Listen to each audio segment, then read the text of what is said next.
Hello दोस्तों, मेरा नाम है यश। स्वागत है आपका मेरे चैनल द ट्रेलर में।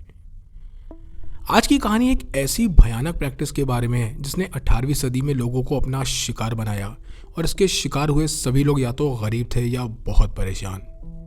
ये प्रैक्टिस इतनी डिस्टर्बिंग थी कि जब लोगों को इसके बारे में पता चला तो कोई भी इस पर यकीन करने को तैयार नहीं था और ये लगभग 19वीं सदी की शुरुआत तक जारी रही। इस खतरनाक प्रैक्टिस का नाम था बेबी फार्मिंग और ये सुनने में जितनी खतरनाक है असलियत में उससे कई ज़्यादा भयानक, जिसने दुनिया के कुछ बुरे लोगों का ध्यान अपनी तरफ खींच लिया। कहानी शुरू होती है अक्टूबर 1892 की एक सुबह, जब जेम्स नाम का एक शख्स एक घर के बैकयार्ड में खुदाई कर रहा था कि तभी उसका फावड़ा किसी अजीब सी चीज़ से टकरा जाता है। इस वक्त उसके साथ फ्रैंक कूनी नाम का एक शख्स था और वो दोनों सिडनी के घर के बैकयार्ड में खुदाई कर रहे थे जो 25 ब्यूरेन स्ट्रीट पर था। ये खुदाई इसीलिए की जा रही थी ताकि सर्विस पाइप को मेन सीवर लाइन से जोड़ा जा सके और जेम्स और फ्रैंक पूरी तरह कीचड़ में सन चुके थे। बहरहाल फावड़ा टकराते ही जेम्स ने जैसे ही ऊपर से मिट्टी हटाई, उन दोनों के हाथ पैर वहीं जम गए क्योंकि उनके सामने वो नज़ारा था जो उन्होंने सपने में भी नहीं सोचा था। वो अपना काम वहीं रोक देते हैं और उनके सामने एक पोटली रखी थी जिसे देख पहले तो जेम्स को लगा कि इस पोटली में कूड़ा कचरा है जिसे पुराने किराएदारों ने यहाँ फेंक दिया है, मगर जैसे ही वो बैठकर इसे देखता है उसके होश उड़ गए। इस पोटली के बाहर उसे मांस के टुकड़े दिखाई दिए और उसने जैसे ये पोटली खोली उसमें एक छोटे बच्चे की सड़ी हुई लाश मिली जिसे ज़मीन के 1 फीट नीचे गाड़ दिया गया था। ये देख जेम्स और कूनी एक दूसरे की तरफ देखने लगे और उन्होंने दोबारा जल्दी जल्दी छोटे बच्चे की लाश को फिर से दफना दिया। उन दोनों के दिमाग में इस वक्त बहुत सारी बातें चल रही थीं, जैसे शायद ये कोई एक्सीडेंट या ट्रेजेडी हो जिसके बारे में कोई नहीं जानता हो और चुपचाप इस हादसे को दबा दिया गया हो।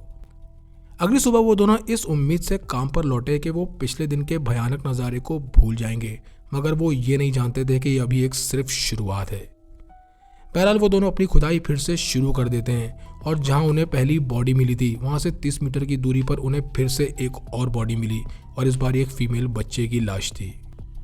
अब उन दोनों को ये समझते देर नहीं लगी कि पहली बॉडी का मिलना कोई इत्तेफाक नहीं था और ये दोनों बॉडीज किसी ने जानबूझकर यहाँ गाड़ी हैं। इस बात की खबर फौरन पुलिस को कर दी गई, जिसके बाद न्यू टाउन पुलिस मौके पर पहुंच गई और senior constable James Joyce backyard में खड़े इस भयानक नज़ारे को देख रहे थे। फॉरेंसिक टीम ने भी अपना काम शुरू कर दिया और उनके मुताबिक ये दोनों बॉडीज बुरी तरह सड़ चुकी थी क्योंकि फीमेल बच्चे की बॉडी को 6 हफ्ते पहले गाड़ा गया था जबकि मेल बच्चे की बॉडी को 3 महीने पहले गाड़ा गया था। जो किराएदार इस वक्त इस घर में रह रहे थे वो महज 3 हफ्ते पहले ही यहाँ शिफ्ट हुए थे, जिसका मतलब था कि ये बच्चे नए किराएदार के आने से पहले यहाँ गाड़े गए थे। अब पुलिस की शक की सुई सीधे पुराने किराएदारों पर आकर रुक गई और इन दोनों के नाम थे जॉन मेकिन और सेरा मेकिन। ये एक आम कपल था जो बड़ी मुश्किल से किसी तरह अपना गुजर बसर कर रहा था और उन्होंने शुरुआत से ही परेशानियां और मुसीबतें देखी थी। जॉन का जन्म सन 1845 में साउथ वेल्स में हुआ और वो 11 भाई बहनों में चौथे नंबर पर था, जिसने बचपन से ही गरीबी और स्ट्रगल देखा। सेरा भी उसी साल सिडनी में पैदा हुई, जिसके बाप एक मिल में काम करते थे और जेल भी जा चुके थे। इन्हीं हालातों के बीच सेरा के घर वालों ने उसकी शादी कर दी, मगर जल्दी उसका डिवोर्स हो गया जो उस दौर में बहुत कम होता था। बहरहाल सन 1871 में उसने जॉन से दोबारा शादी की और उसे लगने लगा कि उसकी ज़िंदगी में सब कुछ ठीक हो जाएगा। उस वक्त जॉन शराब की डिलीवरी का काम करता था जिसमें उसकी कमाई काफ़ी कम थी, मगर इसके बावजूद भी वो और सेरा ज़्यादा बच्चे पैदा करना चाहते थे, फिर चाहे वो उनका ख्याल ही क्यों न रख पाएँ। अब धीरे धीरे जॉन का मन काम से उड़ गया और सन 1880 आते आते वो आए दिन काम बदलने लगा क्योंकि वो ज़्यादा दिन एक काम को टिक कर नहीं कर पाता। उसने बैलगाड़ी चलाने से लेकर डिलीवरीज तक का काम किया, मगर लोग अब उसे आलसी बुलाने लगे और 1881 में उसे एक चोरी के इल्ज़ाम में 3 महीने के लिए जेल भेज दिया गया। सन 1885 आते आते उसने सब्जियों की डिलीवरी का काम पकड़ लिया और 1 साल बाद ही उसका टांगा एक 4 साल के बच्चे से टकराया, जिसकी वजह से बच्चे को बहुत चोटें आईं और उसकी कंडीशन बहुत सीरियस हो गई। अब जॉन अपनी गरीबी और आए दिन होने वाली परेशानियों से ऊब चुका था और आखिरकार वो एक बिजनेसमैन का ड्राइवर बन गया, मगर ये जॉब भी 6 हफ्तों तक ही चली, जिसके बाद जॉन ने काम को हमेशा के लिए अलविदा कह दिया। अब वो अपना खाली वक्त घर के बाहर बैठकर काटने लगा और उसकी बीवी सेरा पर घर चलाने की जिम्मेदारी आ गई।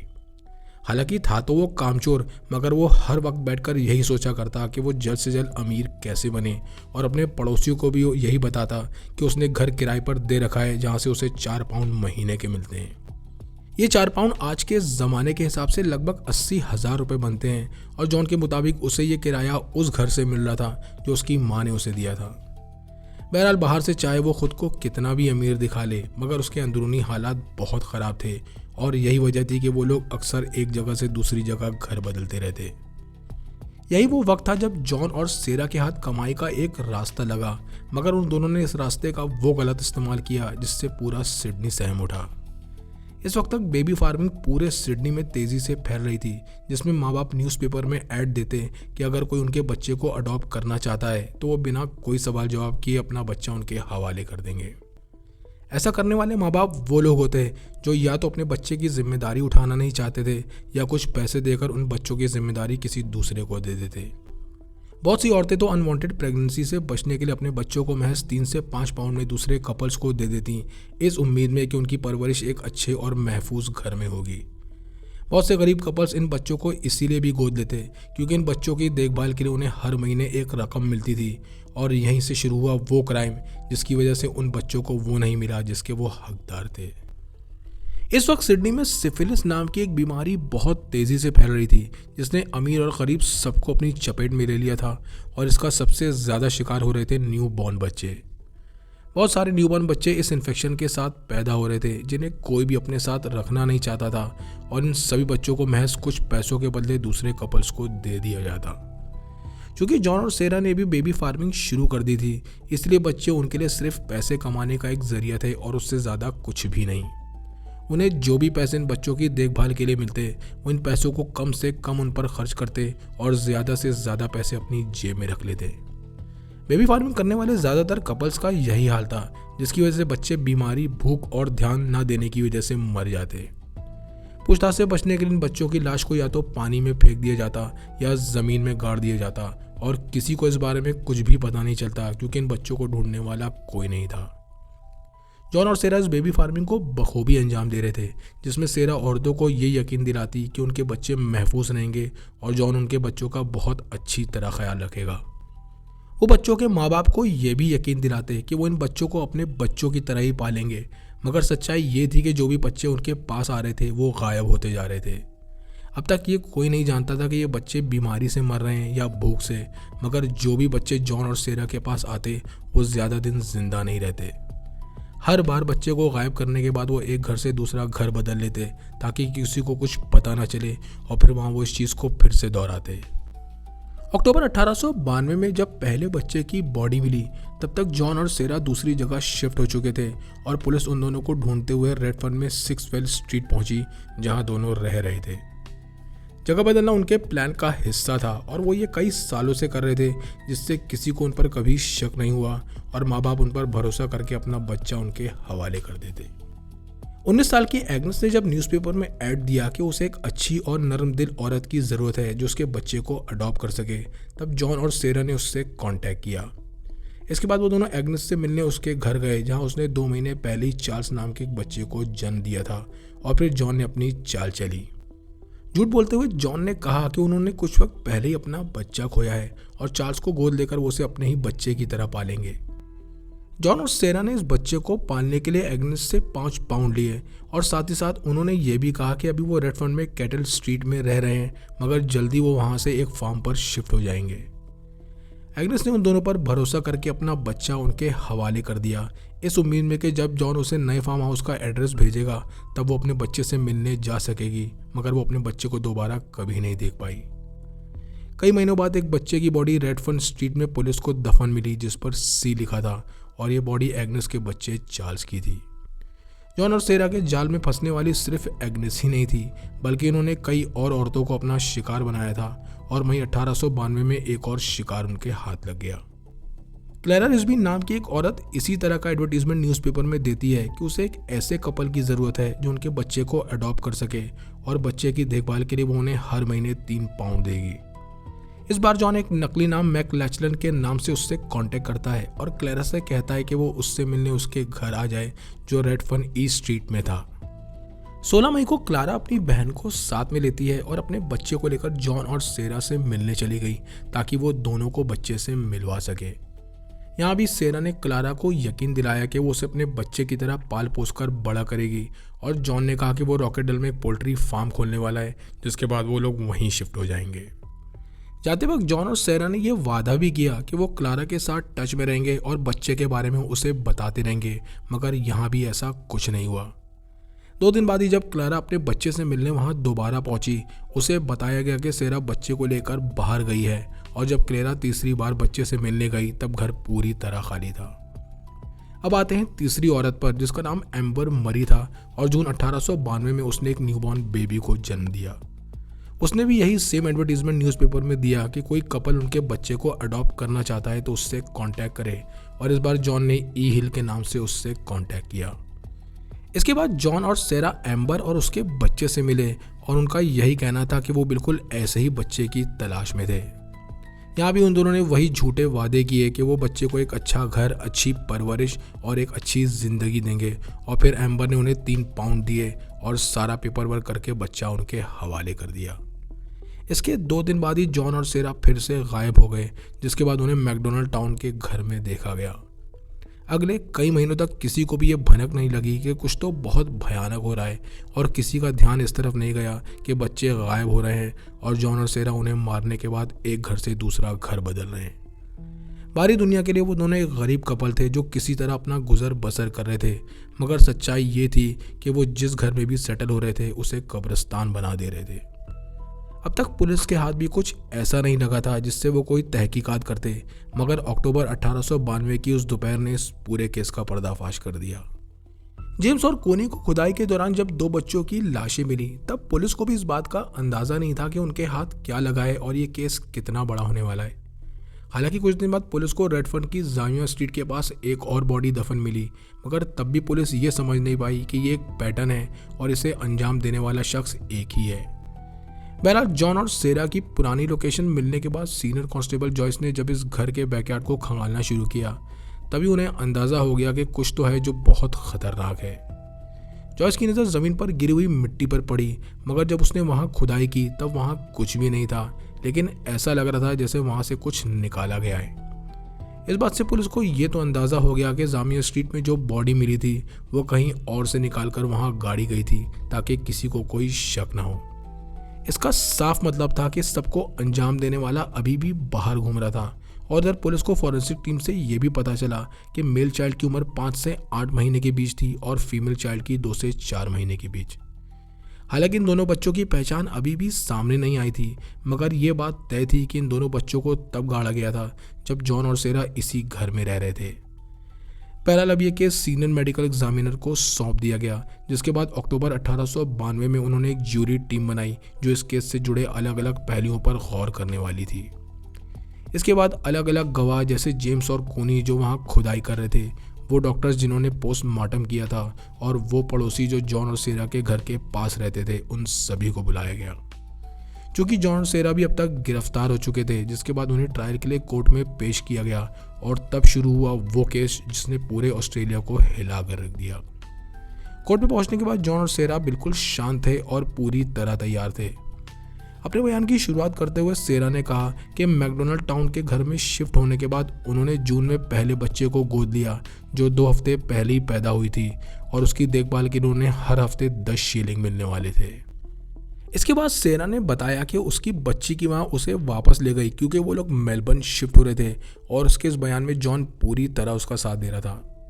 अब सीनियर मेडिकल एग्जामिनर कोर्ट में बैठे जूरी मेंबर से कहता है कि वो ये ना देखें कि ये बच्चे मरे कैसे, बल्कि वो इस बात को समझें कि बच्चों को मारने वाले उनके सामने बैठे हैं। क्योंकि अब तक दोनों के खिलाफ कोई पुख्ता सबूत नहीं था जिससे वो गुनाहगार साबित हो सकें, इसलिए कोर्ट ने उन्हें रिहा कर दिया, मगर उनकी आज़ादी ज़्यादा दिनों तक नहीं टिकी। कांस्टेबल जॉयस और मेडिकल एग्जामिनर इस फैसले को मानने को तैयार ही नहीं थे, इसलिए अब वो दोनों जॉन और सेरा के पास को और बारीकी से खंगालना शुरू करते हैं। जॉयस ने अब हर उस घर की छानबीन शुरू की जहां जॉन और सेरा पिछले कई सालों में रह चुके थे, और 2 नवंबर 1892 को वो 25 बोरेन स्ट्रीट पहुंचा जहां से पहली बॉडी मिली थी। जॉयस ने यहाँ पर फिर से खुदाई शुरू करवाई, और जो नज़ारा उसके सामने था उसने उसे झकझोर कर रख दिया। इस बार पुलिस को 5 और बच्चों की लाशें बैकयार्ड से मिली, जिससे ये साफ हो गया कि ये सब पिछले कई सालों से हो रहा है। ये खबर सिडनी और पूरे ऑस्ट्रेलिया के हर न्यूज़पेपर की हेडलाइन बन गई, जिसकी वजह से लोग बहुत डर गए, मगर साथ ही साथ उनमें गुस्सा भी बढ़ता जा रहा था। सबके मन में बस यही सवाल था कि ये कौन लोग हैं जो केयर टेकर्स बनकर लोगों को धोखा दे रहे हैं और मासूम बच्चों को मार रहे हैं। पब्लिक का गुस्सा और प्रेशर देख 3 नवंबर को जॉन और सेरा को फिर से गिरफ्तार कर लिया गया और इस बार उन दोनों की बेटियां ब्लांचे और फ्लोरेंस को भी पूछताछ के लिए हिरासत में ले लिया गया। दोनों बेटियों से जब सख्ती से पूछताछ की गई तब ब्लांचे ने बताया कि उनके माँ बाप ने उन्हें झूठ बोलने के लिए कहा था और ये भी समझाया था कि अगर कोई घर में दफन बच्चों के बारे में पूछे तो वो इस बात से सीधा इनकार कर दें। वक्त के साथ ये इन्वेस्टिगेशन भी बढ़ती चली गई और अब पुलिस ने botany, east street, cattle street और सेंट पीटर्स में जॉन और सेरा के घरों के बैकयार्ड की खुदाई की, जिसमें दिल दहलाने वाले खुलासे उनके सामने हुए। 12 नवंबर आते आते पुलिस को 15 बच्चों की बॉडीज और मिली जो अलग अलग घरों में गाड़ी गई थी, मगर ये सभी लाशें बुरी तरह सड़ चुकी थी, जिसकी वजह से इन्हें पहचानना नामुमकिन था। पुलिस इस कश्मकश में थी कि जब तक किसी भी बॉडी की पहचान नहीं होगी वो सबूत कैसे तैयार करेंगे, और तभी एक बॉडी उनके हाथ लगी जिसने पूरा खेल पलट दिया। ये बॉडी थी एम्बर मरी के बेटे होरेस मरी की, जिसकी पहचान हो गई और अब पुलिस के पास एक पुख्ता सबूत था जिसे वो कोर्ट में पेश कर सकते थे। बहरहाल 28 नवंबर को जॉन और सेरा पर इन सभी मर्डर्स के चार्जेस लगाए गए और मार्च 1893 में उनके ट्रायल की तारीख तय कर दी गई। जब तक ट्रायल शुरू हुआ वो दोनों पूरे ऑस्ट्रेलिया में बहुत मशहूर हो चुके थे और हर न्यूज़पेपर ने उन्हें बेरहम क्रिमिनल घोषित कर दिया, जिन्होंने लोगों की मजबूरी का फ़ायदा उठाकर उन्हें नुकसान पहुंचाया। इस केस को अब लोग खौफ की नज़र से देखने लगे और हर कोई ये चाहता था कि कोर्ट में इन दोनों पर सारे मर्डर्स साबित हो जाएं।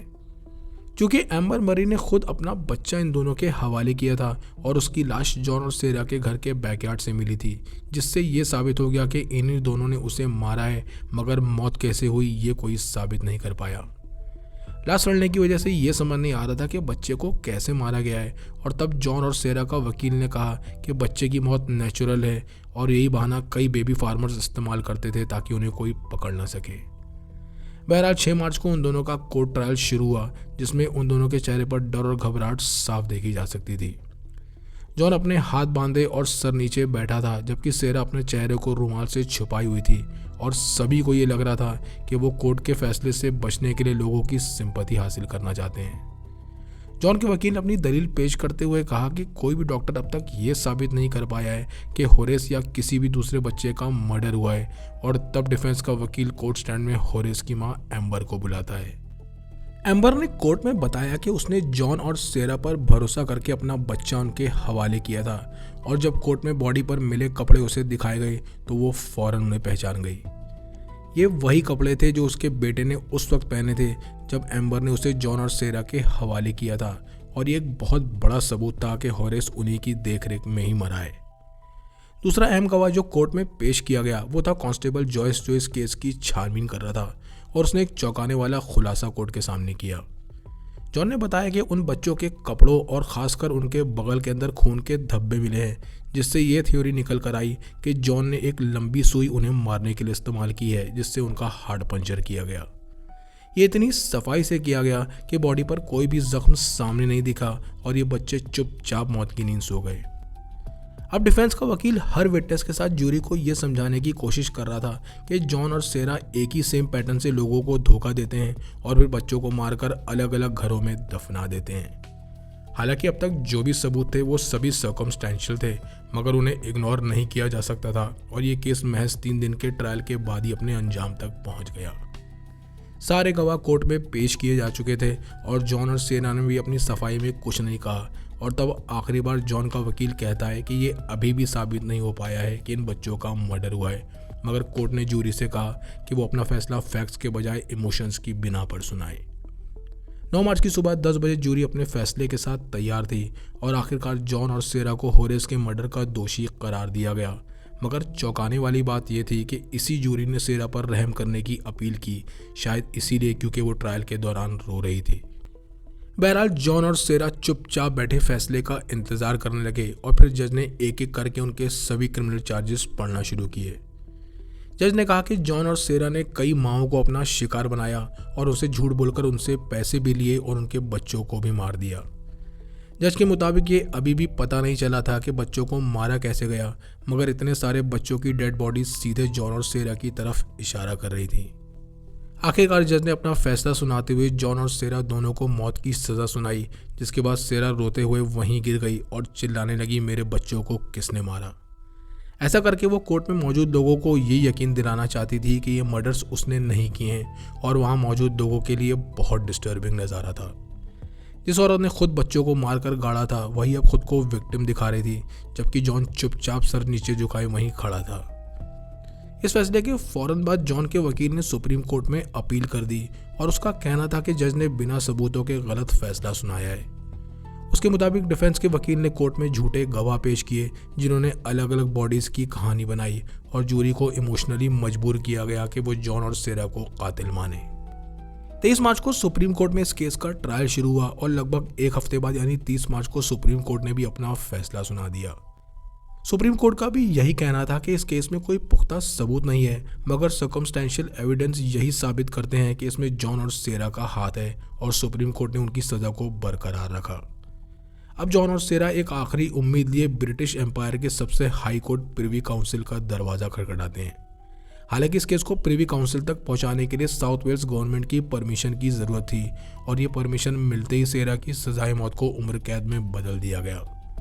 ये जूरी की अपील का नतीजा था, जिन्होंने सेरा पर रहम करने की अपील की थी, और उनका कहना था कि सेरा ने ये सब कुछ जॉन के कहने पर किया है। जॉन की सजाए मौत को भी 3 महीनों के लिए होल्ड पर डाल दिया गया, क्योंकि सभी प्रिवी काउंसिल के फैसले का इंतजार कर रहे थे, मगर 21 जुलाई को जॉन की अपील रिजेक्ट हो गई और उसकी मौत की सज़ा को बरकरार रखा गया। जॉन अब आखिरी कोशिश करते हुए साउथ वेल्स के सबसे पावरफुल पॉलिटिशियन को लेटर लिखता है, जिसमें उसने ये लिखा कि उसके खिलाफ सारे सबूत कमज़ोर थे और उसकी मौत की सज़ा को भी उम्र कैद कर दिया जाए। इस बार भी जॉन की रिक्वेस्ट को ठुकरा दिया गया और 11 अगस्त को यह फैसला सुनाया गया कि जॉन को तयशुदा तारीख पर फांसी दी जाएगी। 15 अगस्त की सुबह 9 बजे जॉन कुछ गार्ड्स के साथ अपने सेल से बाहर निकला, और इस वक्त उसके चेहरे पर एक खामोशी थी। अपनी ज़िंदगी के आखिरी लम्हों में भी उसके चेहरे पर कोई पछतावा नहीं था, और महज कुछ लोगों की मौजूदगी में जॉन को फांसी दे दी गई। फांसी से पहले जो दिन उसने जेल में गुजारे, वहाँ सिर्फ एक बार उसकी बेटियाँ उससे मिलने आईं और वो अपने पीछे 2 लेटर्स लिखकर छोड़ गया। एक लेटर में उसने ये लिखा कि उसने ये मर्डर्स नहीं किए हैं और उसे धोखे से फंसाया गया है, और दूसरा लेटर उसने अपने बच्चों के लिए लिखा था, जिसमें उसने उन्हें अपना ख्याल रखने को कहा था। ये कितना अजीब है कि एक शख्स जिसने मासूम बच्चों को मारा, वो अब अपने बच्चों को अपना ख्याल रखने के लिए कह रहा था। हालांकि सेरा को उम्र कैद हो गई थी, मगर अब उसे अपनी पूरी ज़िंदगी सलाखों के पीछे घुटकर गुजारनी थी, और जेल के अंदर उसके साथ वही सलूक किया जाता जो किसी मर्डरर के साथ होता था। बहरहाल कुछ साल जेल में गुजारने के बाद 1898 में उसे हॉस्पिटल अटेंडेंट बना दिया गया, मगर वक्त के साथ साथ उसकी सेहत ख़राब होती चली गई। उसकी हाथों में सूजन की परेशानी हो गई, जिसकी वजह से वो बहुत कमज़ोर हो गई, और तब 1907 में उसकी बेटियों ने पिटीशन दाखिल की कि उनकी मां को जल्दी रिहा कर दिया जाए, वरना वो मर जाएगी। इस पिटीशन को भी रिजेक्ट कर दिया गया, मगर जैसे ही गवर्नमेंट चेंज हुई उसकी बेटियों ने फिर से पिटीशन दाखिल की, और सन 1911 में ये फैसला सुनाया गया कि सेरा अपने आखिरी बचे दिन अपनी बेटियों के साथ गुजार सकती है। 29 अप्रैल 1911 को उसे जेल से रिहा कर दिया गया, जिसके बाद उसकी तबीयत अक्सर ख़राब रहने लगी, और 7 साल बाद यानी 13 सितंबर 1918 को उसने दम तोड़ दिया। इस वक्त उसकी उम्र 72 साल थी और मौत की वजह थी हार्ट फेलियर। हालांकि जॉन के मरने के बाद वो 25 सालों तक जिंदा रही, मगर वो अपने गुनाहों के अंधेरे से कभी बाहर नहीं निकल पाई, और दुनिया की नज़रों में हमेशा वो एक ऐसी औरत रही जिसने मासूम बच्चों को मारकर उन्हें दफना दिया। सीवर लाइन बिछा रहे मजदूरों को मिली एक लाश से शुरू हुआ ये केस ऑस्ट्रेलिया का सबसे डिस्टर्बिंग केस बन गया, जिसने वो खुलासे किए जिससे इंसानियत शर्मसार हो गई। आपको ये कहानी कैसी लगी कमेंट सेक्शन में लिखकर ज़रूर बताएं। चैनल को लाइक और सब्सक्राइब करें। मिलते हैं नेक्स्ट वीडियो में।